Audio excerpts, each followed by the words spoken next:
Hello and welcome to the Cabinet of Doll Curios, where you will find creations of horror, beauty and the perfectly imperfect. Here we start off with the usual monster high doll. I start by cutting off the hair, sticking her head in boiling water for about a minute, and then getting a screwdriver and scraping out the bits of the glue that's holding in the remnants of the hair, and then tweezer it out. I love doing this bit. Although this body is quite a light grey, I actually wanted it even paler, more pale and pure. So I got my white Panpastels and started putting it all over the Monster High doll body and the head. That's after I gave it a spray of Mr. Super Clear, of course, and sanded the body down with a nail buffer.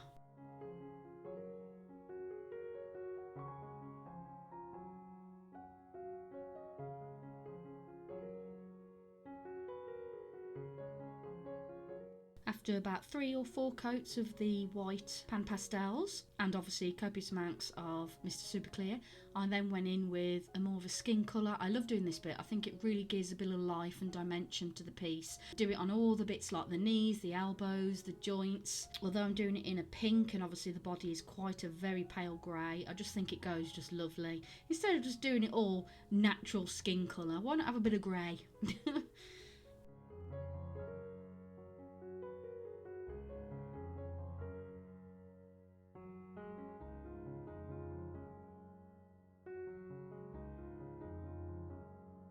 You only need a little bit of Panpastels. The pigment is so strong.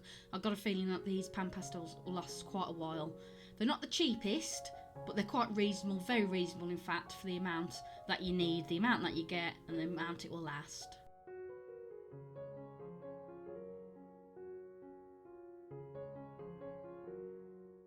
I've decided not to make any shoes out of my favourite Walbra for this doll.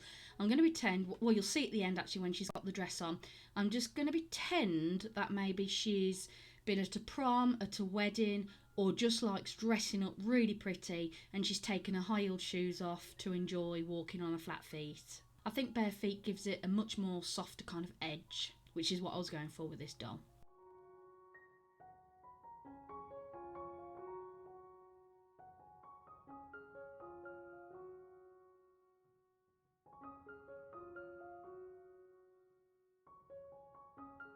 Here I'm using the Panpastels to obviously blush the face.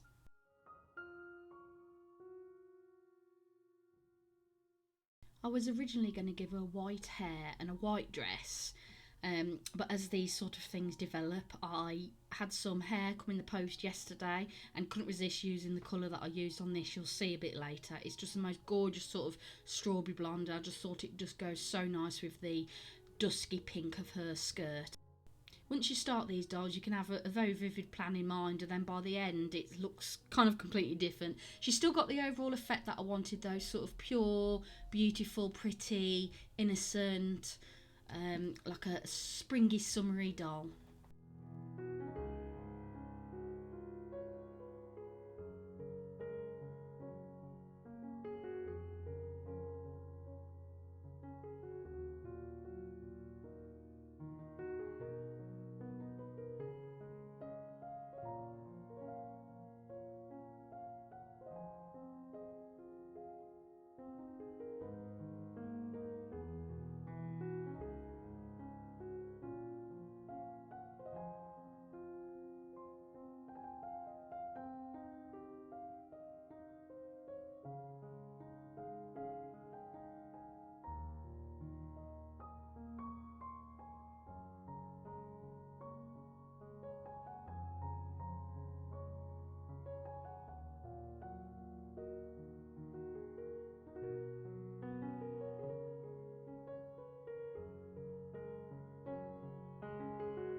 Here I'm using my Derwent Inktense watercolour pencils to go in with the eye details.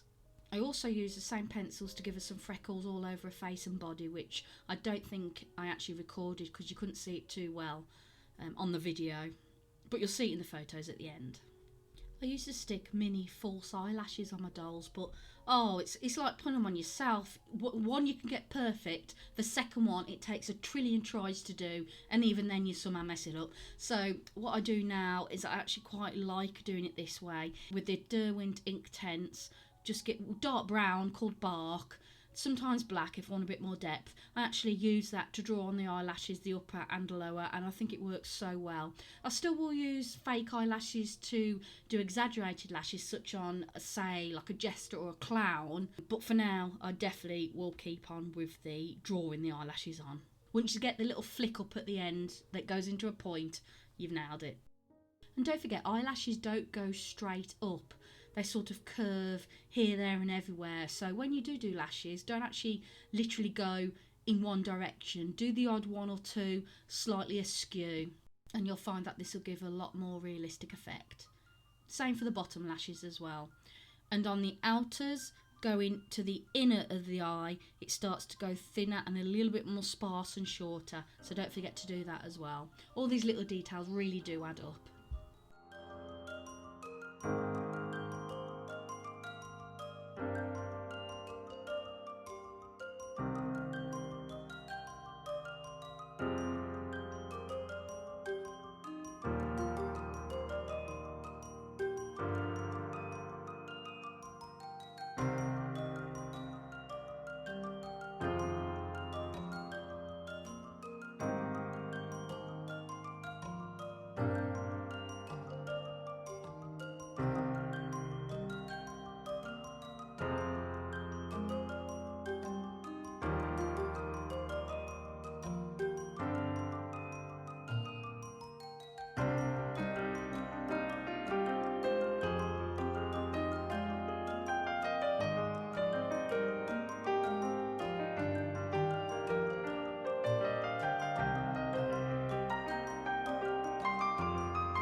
Normally I would paint the doll head where the hair is going the same colour as the actual hair.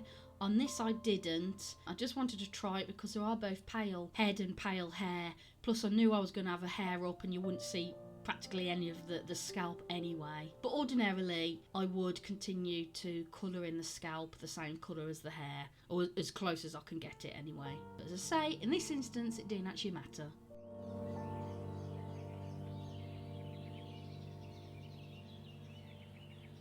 As you can see, by the time you spiraled it all the way around, you're left with like a little monk patch. Again, because I was sweeping the hair back, this particular hole doesn't matter for the hairstyle that I'm giving her.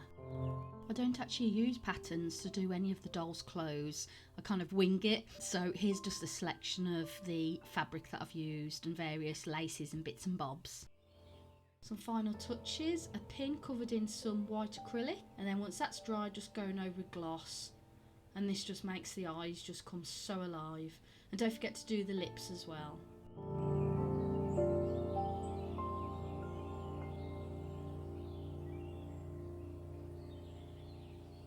I think all in all, this is probably one of the prettiest faces I've actually done.